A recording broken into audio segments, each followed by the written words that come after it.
Hello बच्चों, first of all good morning, good afternoon and good evening to all of you. जैसा कि हम लोग जानते हैं, हम लोग ने अपने पिछले वीडियो में पार्ट्स ऑफ स्पीच को समझा था और समझा था कि आखिरकार पार्ट्स ऑफ स्पीच क्या होते हैं। एक बार और थोड़ा सा रिकॉल कर लेते हैं और उसके बाद अपने चैप्टर में आगे बढ़ेंगे। हम लोगों ने जाना था कि जो भी हम लोग दिन भर भाषण करते हैं उसके कितने पार्ट्स हो जाते हैं, 8 पार्ट्स हो जाते हैं। ठीक है, 8 पार्ट्स हो जाते हैं, जिसका नाम है noun, pronoun, verb, adjective, adverb, preposition, conjunction और इंटरजेक्शन। तो हम लोगों ने प्रीवियस क्लास में इसको पढ़ लिया था।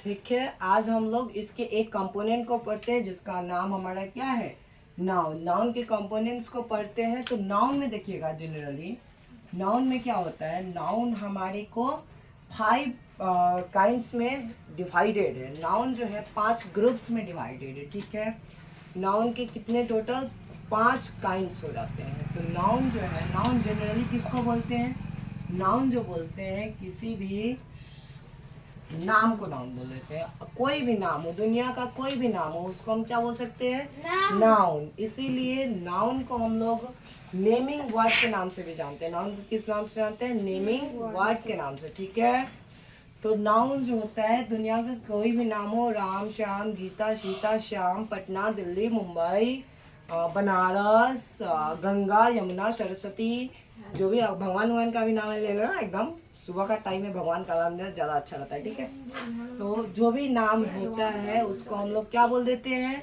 नाउन बोल देते हैं। दुनिया का जितना नाम है, याद रखिएगा बच्चे, उसको हम नाउन बोलते हैं। नाउन के 5 कैटेगरीज होते हैं, 5 काइंड्स होते हैं।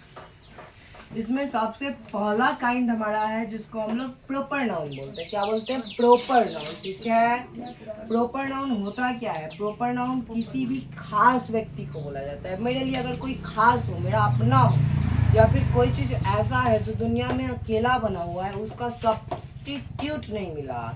जैसे कि मान लीजिए मैं यहाँ पे पढ़ा रहा हूँ, तो मैं ही हूँगा, मेरा कोई सब्स्टिट्यूट नहीं मिल सकता। मेरे से कोई अच्छा ही पढ़ाएगा या फिर मेरे से कोई बेकार पढ़ाएगा, लेकिन जैसा मैं पढ़ाता हूँ फोटोकॉपी 2/2 वो नहीं पढ़ा सकता है।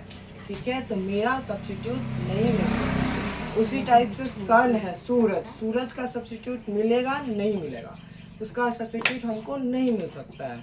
चांद है, उसका सब्स्टिट्यूट नहीं मिल सकता है। ठीक है, तो वैसा चीज जिसका सब्स्टिट्यूट नहीं मिले, कोई भी जो लड़का है, लड़की है, जगह का नाम है, ठीक है, जानवर का अगर विशेष नाम दे देते हैं, किसी जानवर को हम विशेष टॉमी वगैरह ये सब के नाम से जब जानते हैं, ठीक है, तो उन चीज़ों को हम क्या बोल देते हैं, प्रॉपर नाउन बोलते हैं। ठीक है, प्रॉपर नाउन के अंतर्गत जो भी हमारे को खास चीज़ें, खास नाम आ जाती है, ठीक है, तो सभी को हम क्या बोल देते हैं, प्रॉपर नाउन। ठीक, तो प्रॉपर नाउन में टोटल जो खास चीज़ें हैं उन्हीं को हम लेते हैं। सेकेंड हमारे पास है कॉमन। ठीक है, कॉमन का मतलब हो जाता है सीधा और साधारण, ऐसा चीज जो साधारण सा है, जिसमें मतलब कोई दिक्कत वाली बात नहीं है। जैसे कि ये मार्कर है, ठीक है, ये मार्कर अगर मेरे पास ना रहे कभी लिखने के लिए, तो मैं दूसरे मार्कर का भी यूज कर सकता हूँ, ये तो है ना। लेकिन अगर किसी लड़के का नाम राम है, तो क्या उसके जगह पे दूसरा कोई आ सकता है, नहीं आ सकता है, डेफिनेट उसके घर में नहीं आएगा।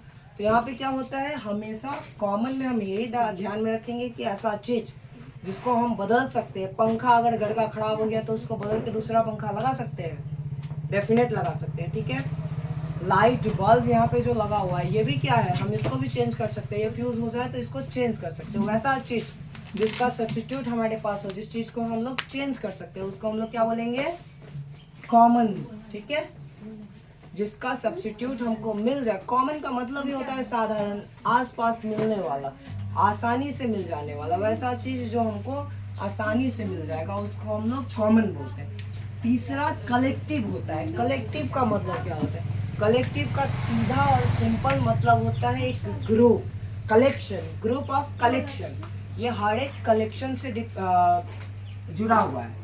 इसको अकेला रहना पसंद नहीं होता है, ये जब रहता है तो कलेक्शन और ग्रुप्स में रहता है। जैसे गांव घर के बच्चों को देखिएगा, अगर कहीं पे पुलिस या फौज की एक ग्रुप आती है तो बच्चा दौड़ते हुए जाता है और बोलता है क्या है कि पुलिस आ गया।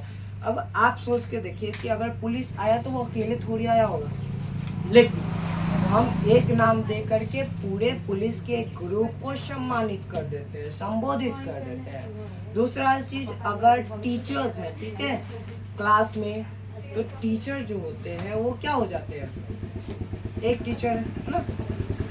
अब उसी तरह से बंच का मतलब होता है गुच्छ, बंच का मतलब होता है गुच्छा। तो एक बंच बोलने से मैंने पूरे गुच्छे को प्रोनाउंसिएट कर दिया, ठीक है। अब मानिए ये क्यों लिया जाता है, कलेक्टिव का यूज क्यों आया। हम प्रॉपर और कॉमन से तो काम चला सकते थे, कलेक्टिव का यूज क्यों आया। कलेक्टिव का यूज इसलिए आया क्योंकि अगर हमारे पास 50 चीजें पड़ी हैं तो हम एक एक करके थोड़ी बता सकते हैं कि ये देखो डंडा करके बताएंगे, नहीं बताएंगे।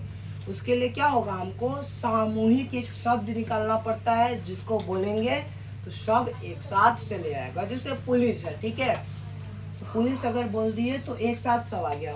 फौज जो होती है, आर्मी एक वर्ड बोल दिए तो उसमें सारे जो भी मिलिट्री मैन होते हैं, जो भी आर्मी के जो लोग होते हैं, वो सारे उसके अंदर चले आते हैं।